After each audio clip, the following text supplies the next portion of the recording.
first talk on the name above every name, we looked at Jesus' influence in society today, the way in which the Western world has been largely fashioned upon the influence of the name of Jesus, which is pretty remarkable, really. And we also looked how that even crossed into Islam, because if you combine Christianity and Islam, that's 2/3 of the world's population.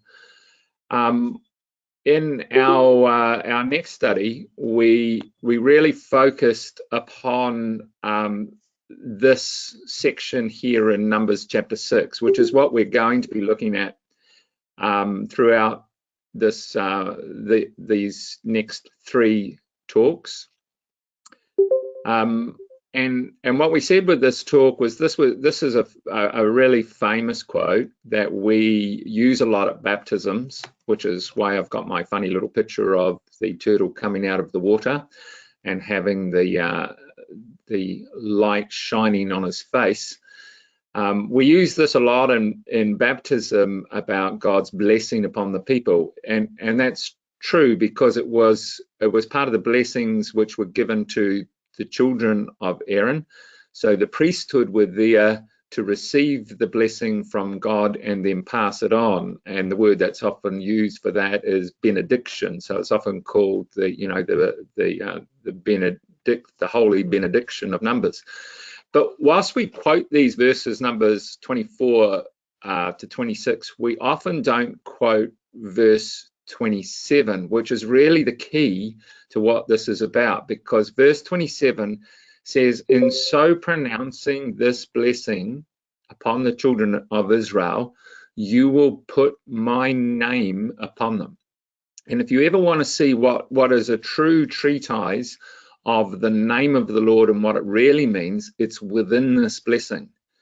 The Lord bless thee and keep thee. The Lord make his face to shine upon thee and be gracious to thee. The Lord lift up his countenance upon thee and give thee peace.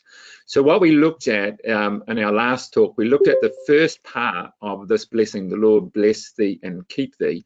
And we saw how this related really to the giving of instruction, and it parallels with the titles of Jesus in Isaiah chapter 9. And the title we looked at in particular was the Wonderful Counselor.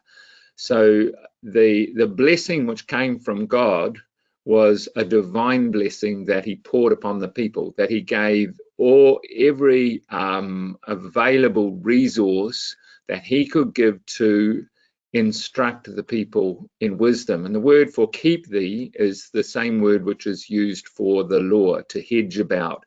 It's the word Shema. And these were the instructions which, of course, the law of Moses was designed to keep the people in the way of God, to help them see God and understand God. But as we know, the law itself didn't necessarily make people see God.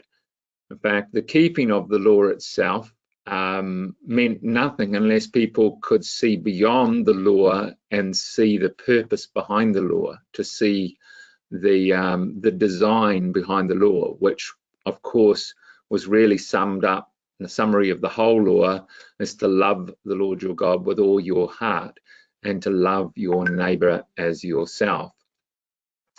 So we kind of looked at that, and the next part of this is really seeing beyond the law.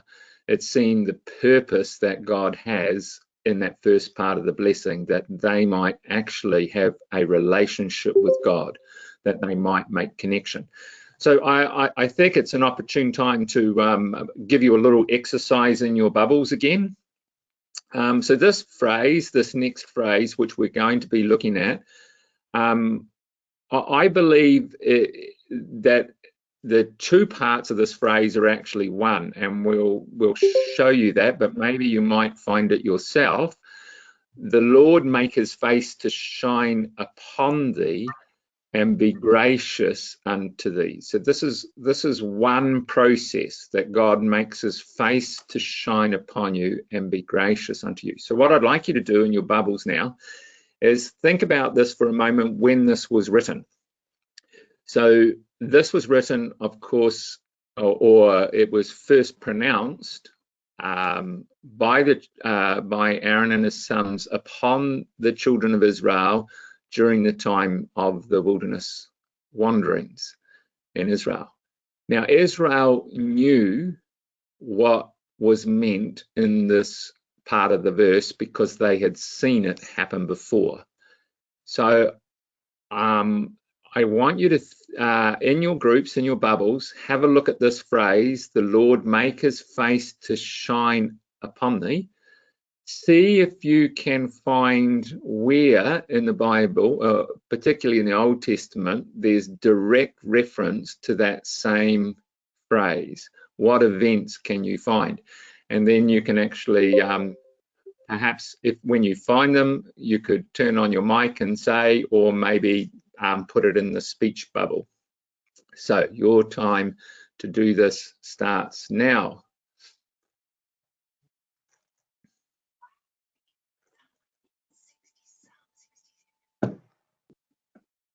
Moses with his face shone. Sorry, can someone? So when Moses' face shone, excellent. That's a really good one. So the children of Israel saw that. We'll come to that. That's one occasion.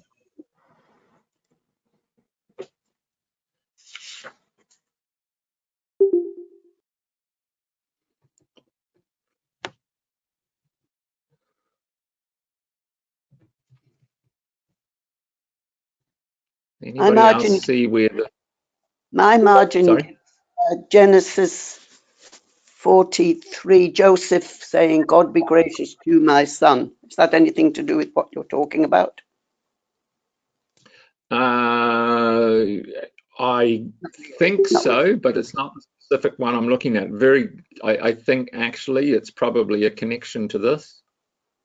Okay. Ronald, on the Transfiguration on the Mount, didn't Jesus' face shine then?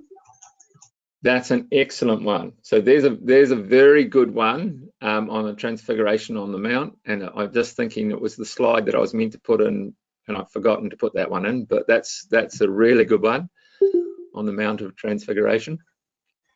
Also in Daniel 9:17, where it says, excellent. Now therefore, God, hear the prayer of thy servant and his supplications, and cause thy face to shine upon thy sanctuary that is desolate for the Lord's sake. Excellent. No, that's a really good one. We're definitely going to come to that one. What about Stephen? And his face was like the face of an angel. Oh, that's a good one too. That's a really good one. So that's Acts chapter 7. Very good connection there with Stephen. Thank you for that, Neil. I need to add that to my list and just have a closer look at that one. What about in Malachi chapter 1 verse 9, that he may entreat God's favor, that he may be gracious to us while this is being done by your hands? Yep. The redeemed are said in Daniel chapter 12 and verse 2 to shine as lights.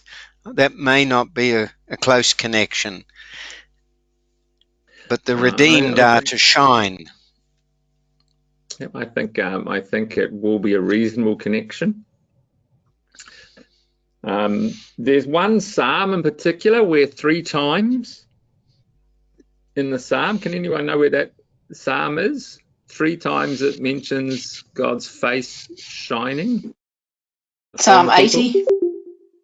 Excellent, very good. So Psalm 80 is a really good psalm. The whole psalm is referring back to this blessing, the Lord make his face to shine upon thee. So we'll look at that. So Psalm 80 is a really good one.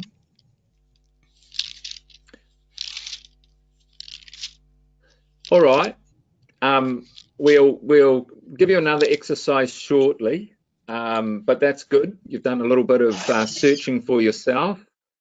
So if you now can just mute your mics again, we'll carry on. So the first one I wanted to look at is the one that is kind of the obvious one, where this comes from.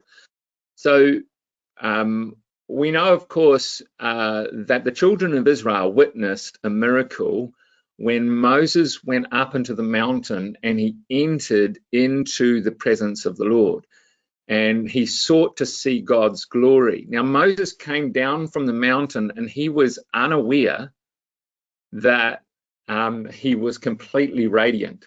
So as he descended down from the mountain, Moses was unaware that his face was reflecting the glory of God, and it was seen in his face. So the children of Israel had witnessed this concept of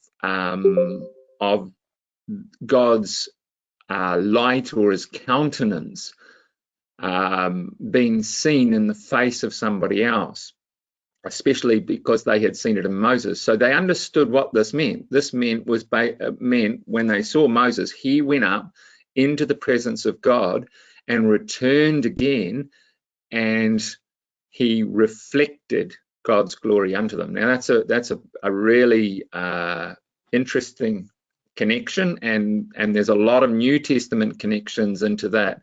Someone might, like to add, even put it in the speech bubble, the one that Paul mentions about this in 2 Corinthians, I think it is. The other occasion, which I think is quite an interesting one in regards to this, that the children of Israel would have been familiar with, is the story of Jacob wrestling with God. If you remember the story in Genesis chapter 32, Jacob comes back from Laban, and he's making his way back to Bethel in the land, and he's met by Esau, and he's quite terrified, and he goes about trying to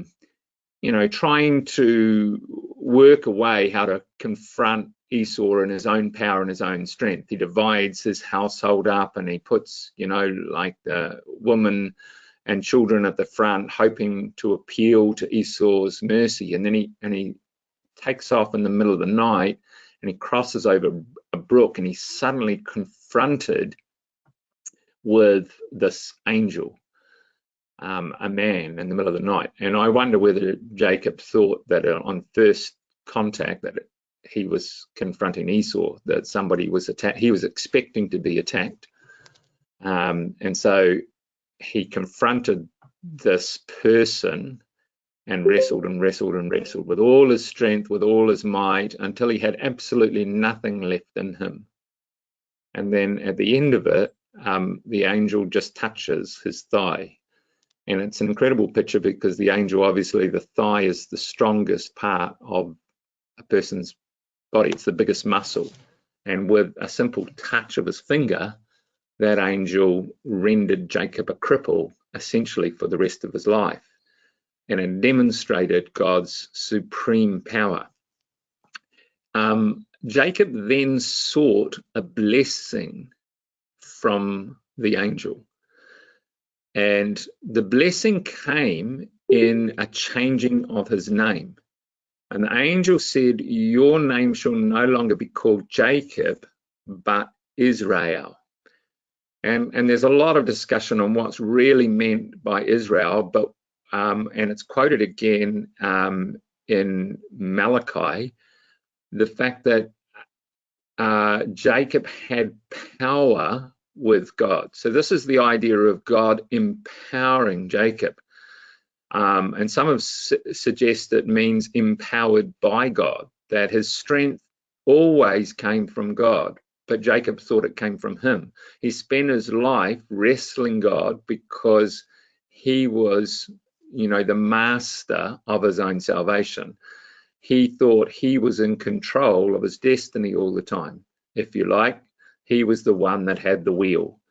And he had to learn at the end of the day that God was always in control. And he did. It took him to the end of his life that he was able to say, "The angel of the Lord redeemed me from all evil."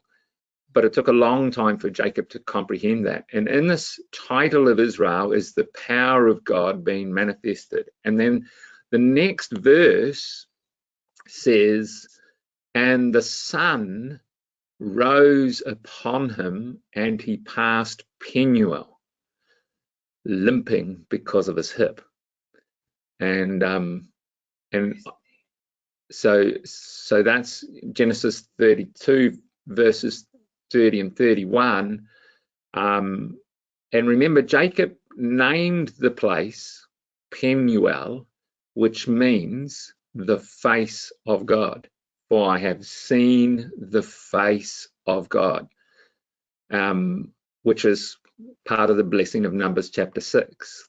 The Lord make his face to shine upon you and be gracious unto you. And the end result, of course, was that Jacob went away limping. He was rendered a cripple, but he had seen the glory of God.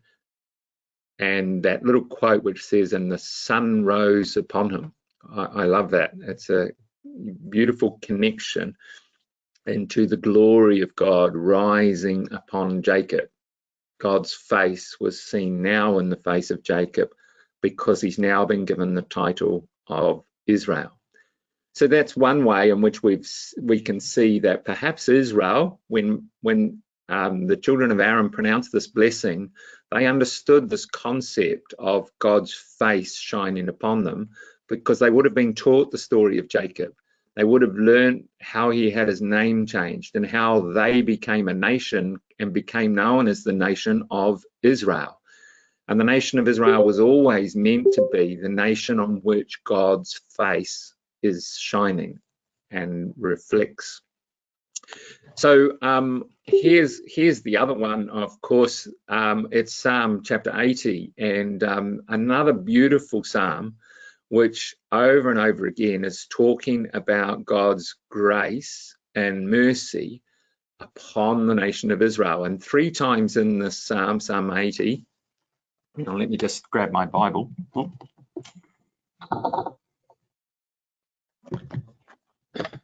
Maybe someone actually would like to tell me where those verses are in Psalm 80,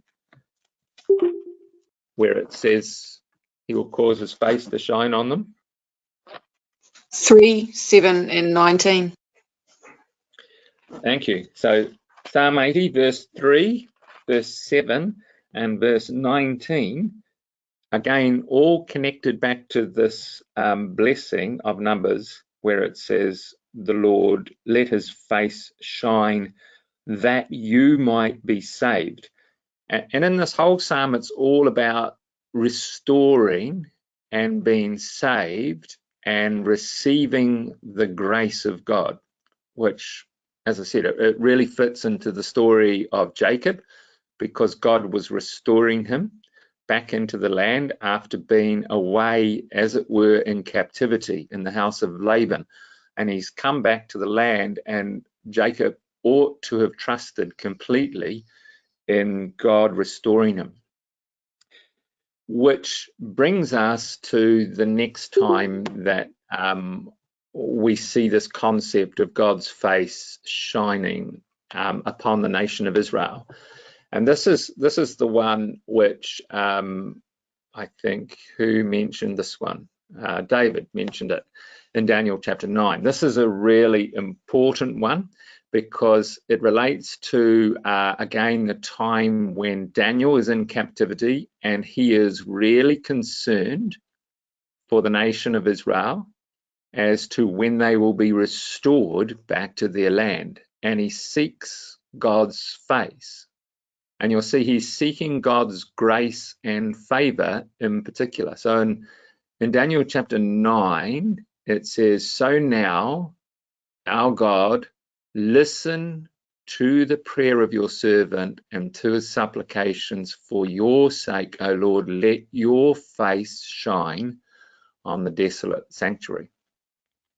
So here's a question then for you, is how is this prayer answered?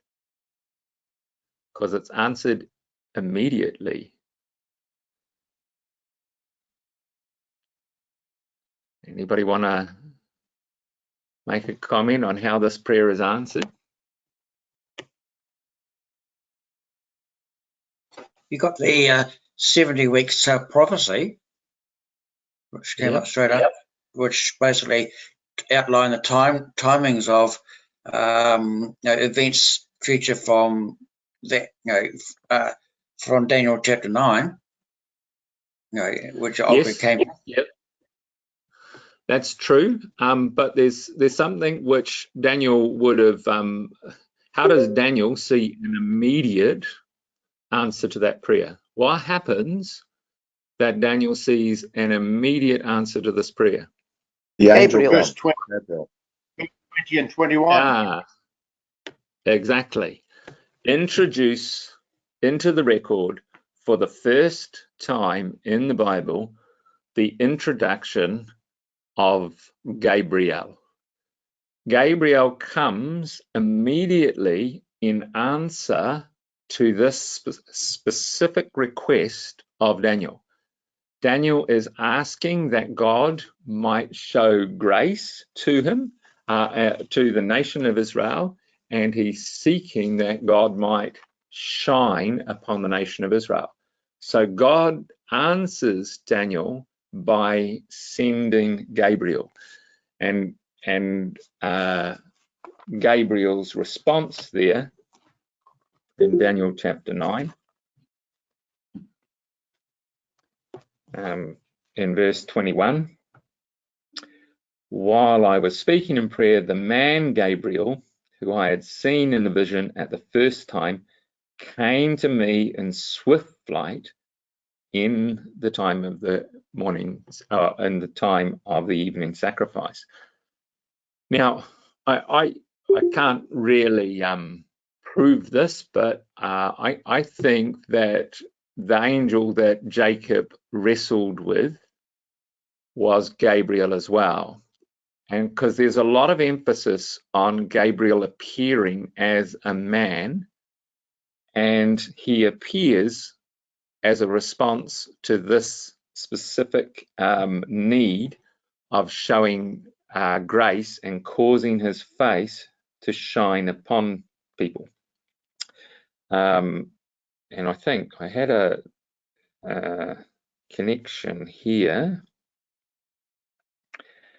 where Daniel is actually specifically praying, verse 17, part of Daniel's prayer, now therefore, O Lord, listen to the prayer of your servant and to his pleas for mercy or grace, and cause thy face to shine upon Israel. So Numbers chapter 6, remember, the Lord make his face to shine upon thee and be gracious or merciful unto thee. So here's the angel that appears to Daniel. Now, Gabriel appears, sorry, I said it was the first time. He actually appears at the end of Daniel chapter 8 to Daniel, in Daniel chapter 9, and highly likely again in Daniel chapter 10, because there again, even in Daniel chapter 10, you'll see it's the same context of praying for grace to come upon the people. So here's your next exercise in your bubbles. Where else does Gabriel appear?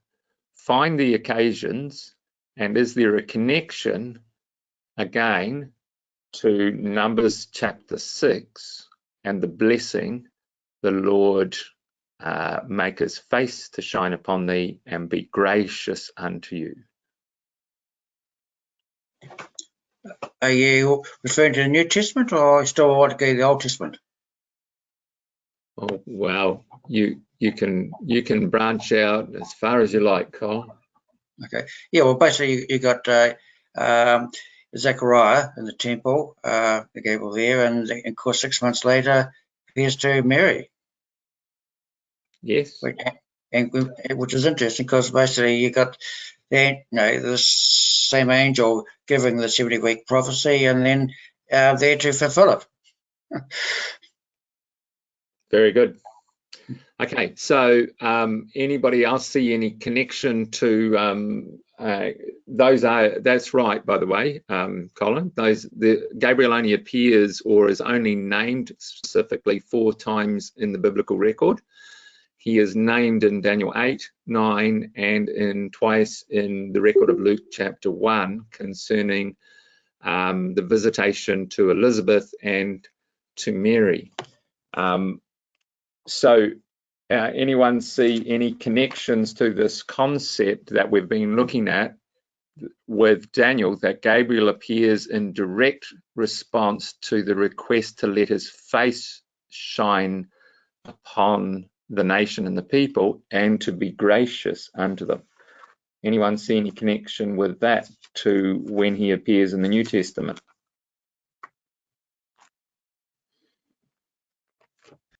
I think Paul had an experience where an angel stood before him. I can't give you chapter and verse. Yeah. So what I was thinking of in particular with the story of Luke's record is that when Gabriel comes, sorry, somebody. Oh, just the heavenly hosts that appeared to the shepherds and the birth of Jesus. Yes. So in Luke chapter 1, introduce Gabriel again, and you'll see in verse 19 of Luke chapter 1, the angel answered Zechariah, and you'll notice that the thing with Zechariah is that he is ministering in the temple for perhaps the only time in his life that the responsibility to actually offer incense in the temple fell by lot, and it's said that this would have been a once-in-a-lifetime opportunity. And he is offering incense in the temple on behalf of the nation, on behalf of the people. And it sounds very much like Daniel, doesn't it? Where Daniel was offering a prayer on behalf of the people. And in the middle of this, he is asking God to be gracious. And it says in verse 19, the angel Gabriel appeared to Zechariah. Well, at least we know in verse 19 he's the angel Gabriel because he says so by name. But an angel appears to him, and at the time hadn't given his name, and said that Elizabeth is going to have a child. Verse 13, and you will call his name John. Anyone know what the name John is? In Greek? Grace. Grace. So the birth of this child that is like given a name descends upon Elizabeth, and he is commanded to give this child a name as a sign to the nation of Israel, and his name is Grace. Now this is commissioned and sent by Gabriel, same angel that answered Daniel in his specific request to let his face shine upon the nation. So Gabriel again is involved in this work. Now, when you come to the story of Mary, Gabriel again is involved in this. Verse 26, Gabriel was sent from God to Galilee, to a place called Nazareth, to a virgin betrothed to a man whose name was Joseph of the house of David, and the virgin's name was Mary. And the Gabriel again pronounces a blessing upon Mary. Verse 30 is Gabriel's message. Do not be afraid, Mary, for you have found favor with God. Does anyone know what the word favor is in the Greek there?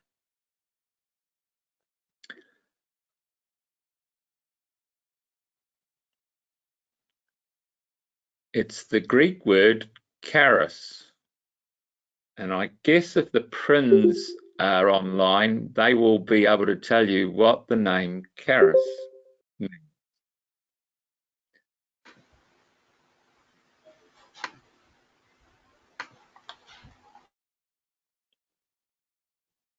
Grace, by the way. I was hoping for somebody to come on and give the answer.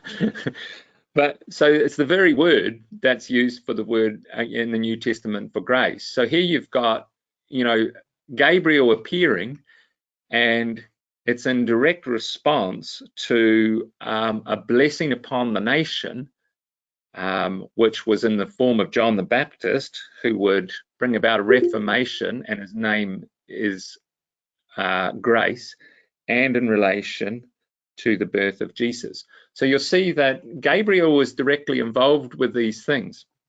Now, of course, there is one other occasion I think Gabriel appears in the New Testament, and or particularly in Luke's Gospel, and he's not given a name, or there's an angel. Now, again, can't prove this, but think about this story. So Jesus is in the garden, and he is offering up prayers on behalf of the people. He is about to offer himself for his people. And it's the fullness of the 70 weeks prophecy, which, as Colin said, Gabriel has been involved with this right from the time it was first pronounced to Daniel. And the end of the 70 weeks prophecy is about the fulfilling of the sacrifice and making an end of the law. And Jesus is overwhelmed with this, and it says, and there appeared an angel from heaven who provides strength to him, power to him. And in Hebrews, it says, in the days of his flesh, Jesus offered up prayers and supplications with loud cries and tears to him who was able to save him from death, and he was heard because of his reverence. So when Daniel offered up prayers and supplications with strong crying and tears, the angel that responded immediately to Daniel was Gabriel. He came immediately to his side and strengthened him. And I think that this angel in the garden is the same angel Gabriel, but I think there's a reason that he's not named. And the reason is Hebrews chapter 1, verse 3 and 4 says, the Son is the radiance of God's glory. In other words, the face of God shines in its fullness in Jesus, and the exact representation of his being. So when we looked at Moses, his glory that was seen when he went into the presence of God was but a shadow. But Jesus' glory, the magnificence of his glory, was the exact representation of God. And then it goes on to say, sustaining all things by his powerful word. For after he had provided purification for sins, he sat down at the right hand of the majesty of heavens. So he became so much more superior to the angels, as the name he inherited is superior to theirs. So let's go back to Isaiah chapter 9 and think about how the name of God now transfers onto Jesus, given him the name which is above every name. So we said in Isaiah chapter 9 in our last study that there's 4 aspects of these titles of Jesus. And the aspects of these titles of Jesus are all about bringing light out of darkness. Verse 2, the people that dwelt in darkness have seen a great light. Verse 3, you've multiplied the nation and you've increased their joy. The yoke is broken, verse 4, because unto us a child is born, unto us a son is given, the government shall be upon his shoulders, and his name has 4 aspects to it. They are Wonderful Counselor, which is exactly the same as Numbers chapter 6 when it says, the Lord bless thee and keep thee. Mighty God is the title El Gibbor, Gabriel. He receives the title Gabriel, mighty God, because he is the exact radiance of his Father's glory. And when Gabriel came to respond and to give strength to people who were offering prayers and supplications for strength, they received strength from Gabriel, but it was all limited. So how does this come down to us? Where does this go in terms of the lesson for us and our relationship with Jesus? Well, it's pretty obvious, really, that when we think about this, God's strength is made perfect in human weakness. And this is all about how the fact that God is able to be the controlling power in our life. We tend to go through life a little bit like Jacob, or at least I do, and I have this problem all the time in my life, where I am continually trying to be in control. I'm trying to be in control of events and things that are happening. I try to be in control of, my business, my finances, my security, my retirement, my health, my strength is in my control. And sometimes a thing like the coronavirus, which has suddenly come out of nowhere and caused us all to really go scurrying into our homes and has shaken the world to its foundations, makes us stop and think who is really in control. Every time this story concerning Gabriel appears in the record, what you find is someone's left weakened but stronger. For instance, Genesis 32 verse 21, if Jacob wrestled Gabriel, which I'm certain he did, Jacob came back powerful as Israel. He was given the name of one who was empowered by God, yet walked away a cripple. In Daniel 8, when Gabriel appears to Daniel, after his appearance, it says Daniel fainted and was sick for days. In Daniel 10, again, I believe it's Gabriel that appears because of the context is what's happening. Daniel is left mute and dumb after his encounter with Gabriel. In Luke chapter 1, when Gabriel appears to Zechariah, he's given an incredible, powerful message of a blessing upon his family and upon the nation, but he walks away from God, from the encounter with Gabriel, as dumb. If you think about Mary, it was compared to Elizabeth and Mary, the blessing of being offered a child. For Elizabeth, she said, blessed is he who has taken away my reproach. For Elizabeth, it was the greatest blessing to receive a child, because it was such a reproach to not have children, especially when you're old. But for Mary, it wasn't a blessing in the sense of reproach, because it became her reproach. For Mary, the blessing of her pregnancy became a scandal, and her life was to bear that reproach. And when Mary turned around and said, be it according to the will of God, she accepted all the consequences of what this pregnancy meant. It was going to be scandalous. It was going to be something where she was going to have to endure. And of course, pregnancy, even in itself, is a symbol of great labor and tribulation.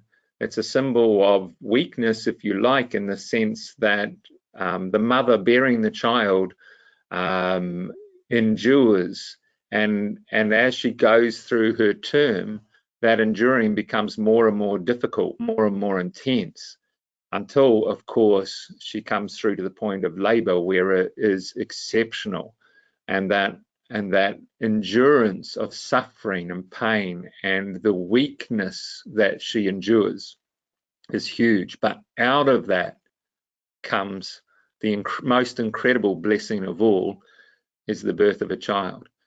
So in Gabriel's appearance, every time Gabriel appears to provide strength, people go away weakened. And I believe that in this case, it's quite the opposite, in the sense that Jesus is seen in his crying and tears and weakness. But when he left the garden, he took on the name Gabriel. He became the name above every name, and God sent that angel to strengthen him. And I think it was Gabriel, because it makes sense that it was Gabriel. So in all of these examples, we have the principle of God's strength being made perfect in weakness. And we have the meaning of the title, El Gibbor, mighty God, being bestowed upon Jesus. So here's our lesson. We need to give God our weakness, and he'll give us his strength. And whether it was Jacob, whether it was Moses, whether it was Daniel, whether it was Elizabeth, or whether it was Mary, or even Jesus, give God your weakness and he'll give you your strength. Because it says, John 1 verse 12, as many as received Jesus, as many as received him, to them he gave power, El Gibbor, to become sons of God, even to them that believe in his name. So thank you, brothers and sisters. That's our second in our series on the name above every name, the title of El Gibbor. And I just wanted to share one other little interesting thing before I open up everybody for discussion, and maybe whilst I'm just sharing this, somebody might be able to think about offering a closing prayer. So I was thinking about how when we look at the nation of Israel under the law in the keeping of the law, or the adherence to the rules and regulations of the law, it didn't actually make them shine, if you like. It didn't transform them unless they saw behind it. And I guess the classic example of that would be, you know, in the scribes and Pharisees. They knew the law down to the last jot or tittle, but they couldn't see the principle behind every law. They saw legalism, and they never saw the principle behind the law of love, that God was always appealing to man's compassion. And every law, I believe, in the law behind it, if you look hard enough, even the hardest of all the laws, there was love behind it. And like a little example of that would be Numbers chapter 5, which is one of the most horrific laws you'll ever read about. It's called the law of jealousy, and it's where a man had this opportunity when he considered his wife was unfaithful, he could bring her into this interrogation before the priests at the door of the tabernacle. And if she was found to be unfaithful under quite a horrific ritual of having to drink this bitter water, a concoction that was made up of the dirt from the ground of the tabernacle, and a writing of a curse which was blotted into this curse. If she was found to be guilty, she would miscarry. In other words, the man thought she had become pregnant, and the man thought the child and the pregnancy was not his, and he had an opportunity that he could bring this curse upon her. But behind that law, I think, was actually an appeal to the man to say, well, even if you're right, do you really want to put your wife through this? And it was appeal to compassion and love and forgiveness. And if the man really considered these things, although it seemed like a hard law, the better way was to turn around and forgive his wife, and to show compassion, and to accept that, you know, these things have happened and people fail and make mistakes. So that was behind the law. Interesting, today in Israel, I was reading some articles. I think Benjamin Netanyahu is actually in confinement at the moment because of he's been tested negative for coronavirus, but he has been put in confinement because one of his cabinet members has tested positive. And the outbreak of coronavirus in Israel has been reasonably contained, except in the area of where the Orthodox Jews are. So in the area which is most populated by Orthodox Jews who know the law inside out and read the law, the coronavirus has really taken off bad. It's out of control, actually, to the point where Israel's looking at total confinement of whole areas and blocking them off from contaminating the rest of Israel. And what's interesting about that is, you know, all these Orthodox Jews who believe in the law don't accept the instruction of the Israeli government. They don't accept the council, and so they're flouting the laws because they only accept what's written in the law as being authoritative, despite the fact that when you go and look in the law, the wisdom of the governments of this world in terms of dealing with a pandemic or an outbreak is found under the law about containment, confinement, isolation, and protecting. And everything that they're saying today is found in the law. Yet here you've got Orthodox Jews that are not accepting government authority because they only accept the law, but are finding themselves in a situation of contamination. Anyway, I thought I'd share that little interesting thought with you.